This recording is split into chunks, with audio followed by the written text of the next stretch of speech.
Hello students, इस video में हम करेंगे कि प्रोबेबिलिटी डिस्ट्रीब्यूशन का मीन एंड वेरिएंस कैसे निकालना है। ओके, चलिए स्टार्ट करते हैं। मीन को हम एक्सपेक्टेशन भी बोल सकते हैं of random variable x and this is denoted by E x and इसकी नोटेशन एक और है म्यू। ओके, म्यू के साथ भी इसको नोटेशन दे सकते हैं हम। और इसका फॉर्मूला क्या होगा, जो हमने हमारे पास रैंडम वेरिएबल है एंड उसके कोरिस्पॉन्डिंग प्रोबेबिलिटीज हैं उनको हमने सिंपली मल्टीप्लाई करना है एंड देन उनको ऐड करना है। ऐसे x1 p1 plus x2 p2 plus x3 p3 plus x4 p4 जितने भी होंगे लास्ट तक हमने ऐड करने हैं। ओके, एंड वेरिएंस कैसे निकालना है हमने, वेरिएंस का फॉर्मूला होगा variance x is equal to E X square minus E X की whole square. E X square ये तो ऑलरेडी हमारा फाइंड आउट होगा एंड जो ये होगा ई एक्स स्क्वायर, इसमें क्या करना है हमने p1 p2 p3 सेम ऐसे ही लेने हैं बट x1 की स्क्वायर x2 की स्क्वायर देन इनकी हमने स्क्वायरिंग करनी है रैंडम वेरिएबल्स की। ओके, सेम वही फॉर्मूला होगा, इनको हमने मल्टीप्लाई करना है देन ऐड करना है।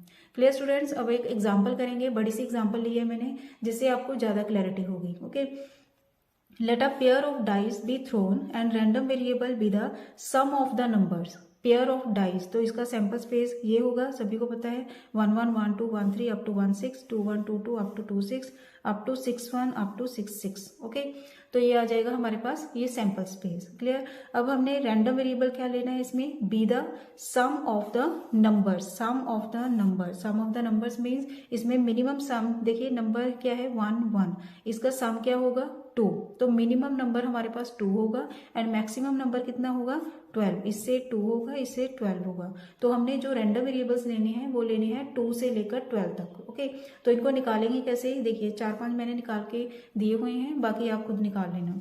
जैसे अगर हम x इज इक्वल टू 2 करेंगे दैट मीन्स वो नंबर्स लेने हैं हमने जिनकी एडिशन 2 होगी।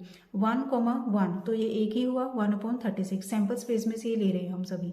Now x is equal to 3, जब सम क्या होगा 3 होगा, तो ये कौन से नंबर होंगे 1 2 एंड 2 1, तो ये आ गया हमारे पास 2/36। सेम ऐसे ही 4 के लिए 2 2 1 3 3 1, तो ये आ गया 3/36 क्योंकि ये 3 हो गई।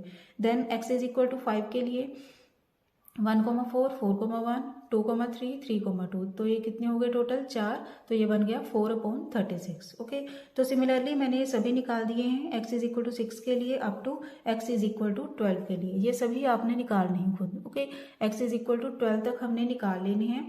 देन उसके बाद एक्सपेक्टेशन क्या करेंगे हम, now mean of this random variable will be x1 into p1। Simply क्या करना है हमने, जैसे हमारे पास probability for x is equal to 2 है 1/36, तो x की वैल्यू कहाँ क्या है यहाँ 2 multiply by probability 1/36, then x की वैल्यू 3, इसके अकॉर्डिंग प्रोबेबिलिटी 1/18 प्लस 4 के अकॉर्डिंग प्रोबेबिलिटी 3/36। ओके, समझ आ गया होगा आपको।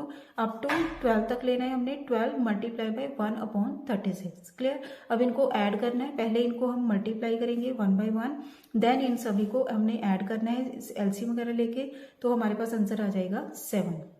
क्लियर स्टूडेंट्स, नेक्स्ट एग्जाम्पल है 2 cards are drawn simultaneously without replacement from a well shuffled pack of 52 cards. Compute mean, variance and standard deviation for the number of kings. Okay, kings के लिए हमने निकालना है। now number of kings क्या है 4। okay, and cards कितने निकाले हैं हमने 2। that means अगर kings के लिए हमने mean, variance जो भी निकालना है, सबसे पहले तो हमारे पास random variable निकालना है। random variable क्या होगा, क्योंकि 2 cards हैं। ओके, एंड kings के लिए हमने निकालने हैं। हो सकता है कि कोई भी किंग ना आए, हो सकता है 1 किंग आए, हो सकता है 2 किंग्स आए। ओके, तो इस केस में हमारे पास क्या होगा, रैंडम वेरिएबल क्या होंगे 0 1 एंड 2। ओके, तो x इज इक्वल टू 0 के लिए हमने जब प्रोबेबिलिटी निकालनी है, अब देखिए अब ये है without replacement.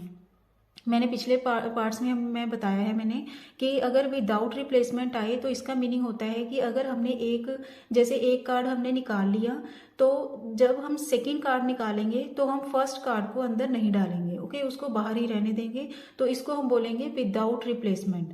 Clear students, now probability of x is equal to 0। अब हमने 2 कार्ड्स की प्रोबेबिलिटी निकालनी है, तो पहले x इज इक्वल टू 0 का मीनिंग क्या है कि दोनों कार्ड्स जब हम निकालेंगे दोनों के टाइम ही किंग नहीं होगा। ओके, किंग नहीं होगा।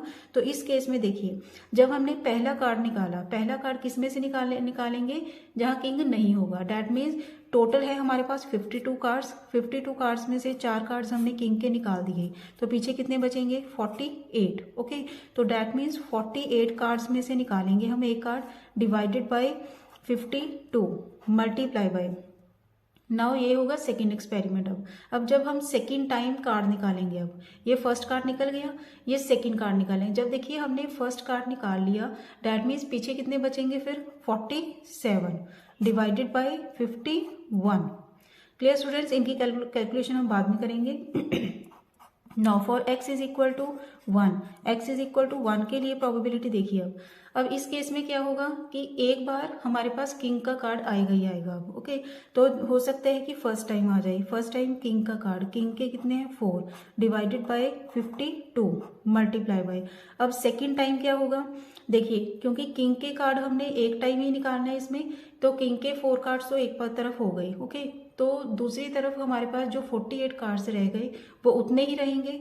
तो हम सेकेंड टाइम जब निकालेंगे किस में से निकालेंगे 48 कार्ड्स में से, डिवाइडेड बाय, बट जो टोटल कार्ड्स हैं उनमें से एक निकल गया, तो ये आ गया 51 प्लस।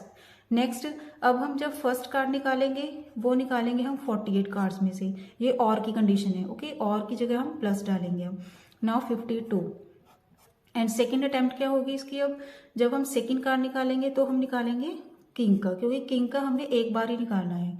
ओके, इसमें फर्स्ट टाइम, इसमें सेकेंड टाइम निकाल लिया, बट टोटल में से एक कार्ड निकल गया, तो पीछे कितने बचेंगे 51। Next, x is equal to 2 के लिए probability of x is equal to 2। Now this will be equal to, देखिए x इज इक्वल टू 2 का मीनिंग क्या होगा कि दोनों टाइम ही जो दोनों कार्ड्स आएंगे वो किंग के ही होंगे। अब दोनों ही कार्ड्स किंग के होंगे, तो इस केस में फर्स्ट टाइम जब हमने निकाला 4/52 आ गया मल्टीप्लाई बाय। अब 4 में से कितने रह गए 3 डिवाइडेड बाय, टोटल में से कितने रह जाएंगे 51। ओके स्टूडेंट्स, ऐसे इसकी कैलकुलेशंस हमने करनी है, देन इनकी वैल्यूज निकालनी है। इसकी मैंने कैलकुलेशंस कर ली हैं, जिसमें x इज इक्वल टू 0 के लिए हमारे पास ये आंसर आ गया, x इज इक्वल टू 1 के लिए ये आ जाएगा।